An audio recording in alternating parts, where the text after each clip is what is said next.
श्री स्वामी समर्थ. मित्रांनो, तुमच्या सर्वांची भक्तीस मराठी या चॅनलमध्ये मनापासून स्वागत आहे. मी आज दत्त अवताराची काही माहिती सांगत आहे.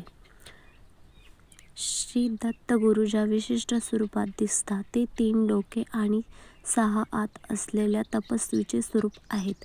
श्री दत्त गुरुचे 3 डोके आणि 6 हात हे त्रिमूर्त ब्रह्मा निर्माता, विष्णू पालक आणि शिव विनाशक यांचे एकीकरण दर्शवितात. त्यांचे संपूर्ण शरीर विभूतीने पवित्र राखेने झाकलेले आहे. त्यांच्या भोवती उगवत्या सूर्याची आभा आहे आणि त्यांच्या डोक्यावर तेजस्वी जटा, लांब केस गाठीमध्ये बांधले आहेत. ते हरणाच्या कातडीने परिधान केलेले आहे आणि भक्तांसाठी एक तेजस्वी आणि आश्वासक व्यक्तिरेखा आहे.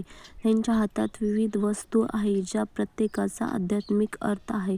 प्रकाश का अशा प्रकारे त्यांना जपमाला, कमंडलू, डमरू, पवित्र वाद्य, त्रिशूल, शंख आणि सुदर्शन चक्र एक पवित्र शस्त्र असलेले दिसते.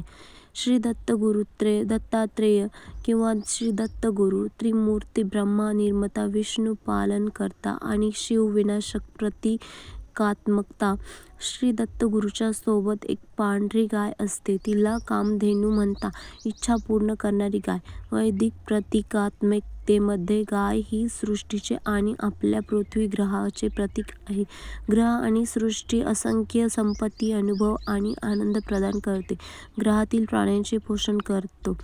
सृष्टीतील प्राण्यांचे त्यांच्या दुधाने पोषण करते. ग्रह आणि सृष्टी अस्तित्वाच्या सर्व स्तरावर असलेल्या प्राण्यांचे पोषण करण्यास तयार आहे. गायीचे दूध पिणे हे शारीरिक, जीवनात्मक, मानसिक आणि आनंदी स्तरांमध्ये अशा पोषण, वाढ आणि समाधानाचे प्रतीक आहे. म्हणूनच गायीला पवित्र मानले जाते आणि तिचे दूध वापरण्यापूर्वी तिचा आदर केला जातो, पूजा केली जाते, संरक्षण केले जाते आणि तिला खायला दिले जाते. भगवान दत्तात्रेयाच्या चरणी 4 कुत्रे आहेत. हे 4 कुत्रे 4 वेदांचे आध्यात्मिक ज्ञानाचे भांडार, सर्वात पवित्र हिंदू धर्मग्रंथ प्रतिनिधित्व करतात.